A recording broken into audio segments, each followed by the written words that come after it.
Hey, what's up guys? This is Anthony from Anthony's Customs, and for this review, we are looking at the Mezco BVS Armored Batman. This guy has the cloth undersuit and the metal parts on him, and he's way better than I thought he was going to be. I'm happy to say that.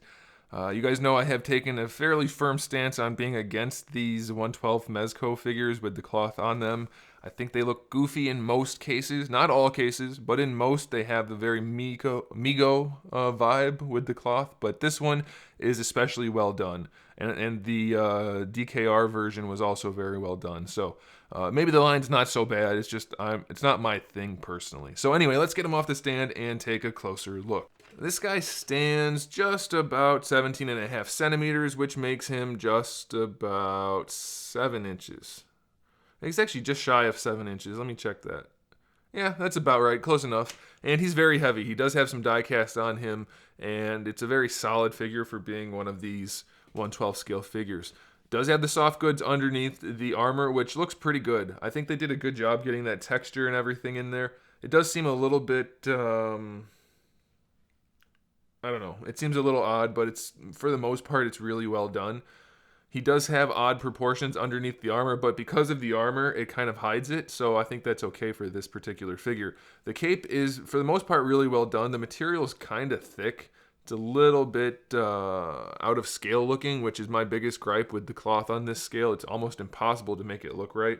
But the cape is shaded, so it looks dirty and tattered at the bottom, and you can fold it over and tuck it in.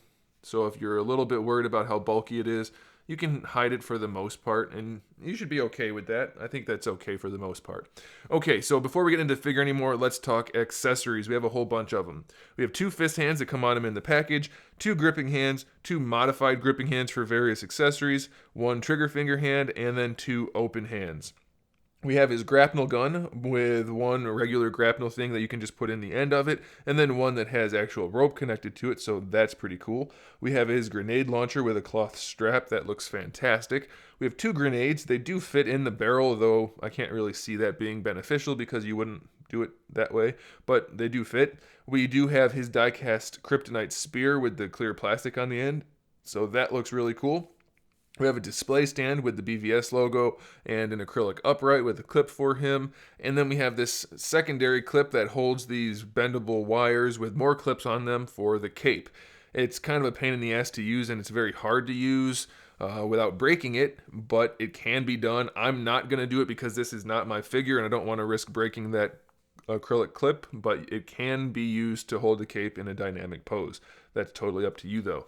So now let's talk about the figure. It's basically the same thing as the other Batman that I reviewed from this line. It has the skeleton underneath, and it has decent articulation, except for the fact that the armor on this guy does hinder it to a degree. So that's what we're going to have to talk about. But first I want to talk about the paint.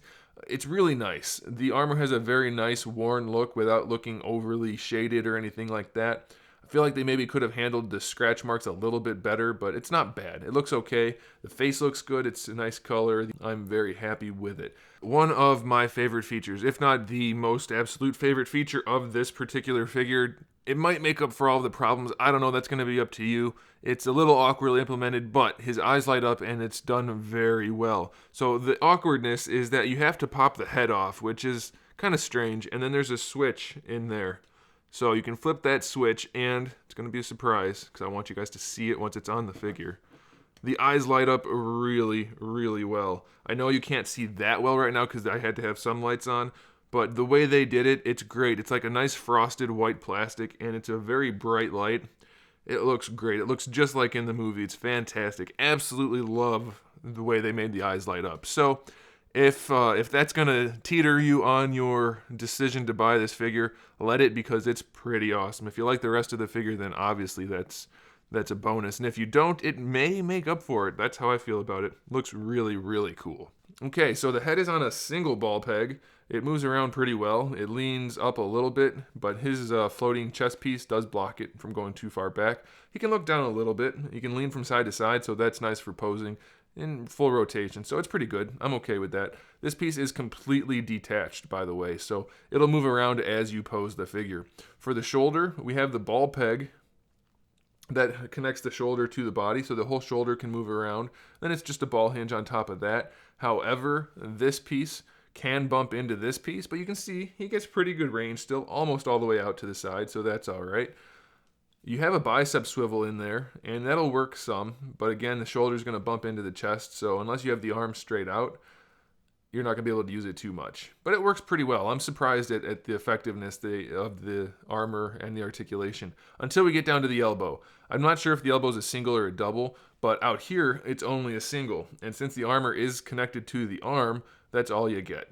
And since it's connected to the arm, it's a little bit strange to me that it's not lined up properly. You can see how the forearm armor bumps into the bicep strip. That shouldn't be how it is. This one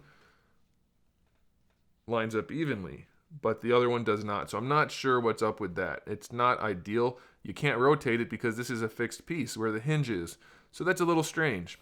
You do have a ball hinge for the wrist, which is pretty standard for your imports, and it has good range, so that's good. For the torso, I think it's just, it could be a double, I'm not sure, but I think it's just a standard diaphragm joint in there. But because of this, it goes down really far and hits the belt. You really can't pose the torso at all. You can rotate it just the tiniest little bit, but that's really it. The belt is also a floating piece, so you will be able to move the legs pretty well. You can bring them almost all the way out forward, so that's pretty good. Out to the side, not so much, and I'm pretty sure you'll split the pants if you go any farther, so just about 45 degrees, which is probably enough. I think that's okay. You do get a thigh swivel on either one, of course, and that works really nicely. The knees, single jointed knee, not quite 90 degrees, but I think that's, again, probably okay for the Armored Batman, and you can bring that knee pad down to make it look a little bit better. I think it'll go even farther, too. Yeah. So that's not bad. I think it could be better, but having the big bulky armor, you got to give it a little bit of slack. Now for the ankles, it's just a ball peg. It feels like a double, but it might just be a really nice single. I'm not quite sure. I can't get in there. And since it's not my figure, I can't mess with it that much. But it gives you decent enough range. You get some ankle rotation, so ankle rocker. Forward and back, not really so much. It's pretty minimal. So, overall for the figure, it's better than I thought it was going to be in terms of articulation, but it is still fairly minimal. Luckily, since it's Armored Batman, it doesn't have to be in any crazy poses. He pretty much just has to stand there and punch things. A little bit of jumping here and there, and you're all set. So, I think it's okay. I think it's one of the better looking Armored Batman figures, but I think it could just be that I really like the Armored Batman look, so I'm okay with it. I don't know. If you're collecting this line, this is one you want to get. It's definitely good, but if you're not already into the Mezco 1/12 scale line, then it might be a pass. I'm not going to go buy it, even though I really like the suit.